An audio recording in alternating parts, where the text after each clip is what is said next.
गुरुवार को पीडब्ल्यूडी कार्यालय के सामने ठेकेदारों ने प्रदर्शन कर अपनी मांगों को रखा। राजस्थान इलेक्ट्रिक कॉन्ट्रैक्टर एसोसिएशन के अध्यक्ष संजीव शर्मा ने बताया कि आज हमने प्रदर्शन कर विद्युत टेंडरों का बहिष्कार किया है। अगर हमारी मांगें जल्द निस्तारित नहीं हुई तो हम बिजली ठप करने को भी मजबूर हो जाएंगे। इस मौके पर और दूसरी यूनियनों ने भी इनके समर्थन में प्रदर्शन कर इनका साथ दिया। इससे पहले इन्होंने बताया कि हमने चीफ इंजीनियर और सरकार आदि को अपनी मांगें रख दी हैं, लेकिन मांगें अभी तक पूरी नहीं हुई है। आइए जानते हैं कि कॉन्ट्रैक्टरों ने क्या कहा। हाँ दोस्तों, नमस्कार।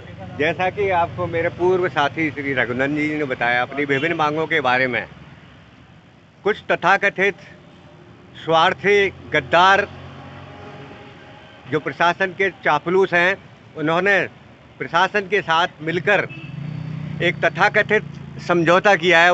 वो समझौता हम लोगों को स्वीकार नहीं है। हमारा इलेक्ट्रिक विंग का जो बहिष्कार है वो जारी है और जारी रहेगा।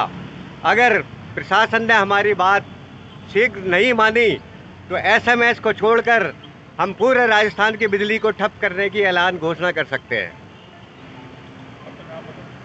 संजीव शर्मा, अध्यक्ष राजस्थान कॉन्ट्रैक्टर एसोसिएशन। आज जो हम यहाँ इकट्ठे हुए हैं सभी संवेदक, इस मुद्दे पे हुए हैं कि डीएलपी 5 साल की सरकार ने कर रखी है, जबकि कोई भी कंपनी 5 साल की गारंटी नहीं देती है। जबकि सरकार हमसे चाहती है कि ठेकेदार 5 साल की गारंटी दे।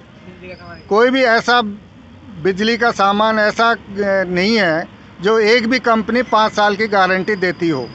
फिर सरकार ठेकेदारों से ही 5 साल की गारंटी क्यों लेना चाहती है। दूसरा मुद्दा हमारा ये है कि हर 2 साल में रजिस्ट्रेशन का पुनर्अवलोकन करवाया जा रहा है, जो कि उचित नहीं है। इसमें एक भ्रष्टाचार हो रहा है, कमाई कर रहे हैं अधिकारी लोग। इसको कम से कम भी 10 साल में पुनर्अवलोकन किया जाए। अगर उनको लगता है कि ठेकेदार कोई बेईमानी कर रहा है तो उसको 10 साल में पुनर्अवलोकन करके उसके कागजात चेक किया जाए। हाँ जी, मैं अशोक कुमार गुप्ता, संवेदक इलेक्ट्रिकल कॉन्ट्रैक्टर एसोसिएशन का मेंबर।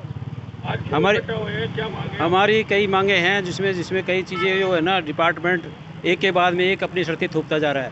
संवेदक उसको फुल करने में बड़ी परेशानी महसूस कर रहा है।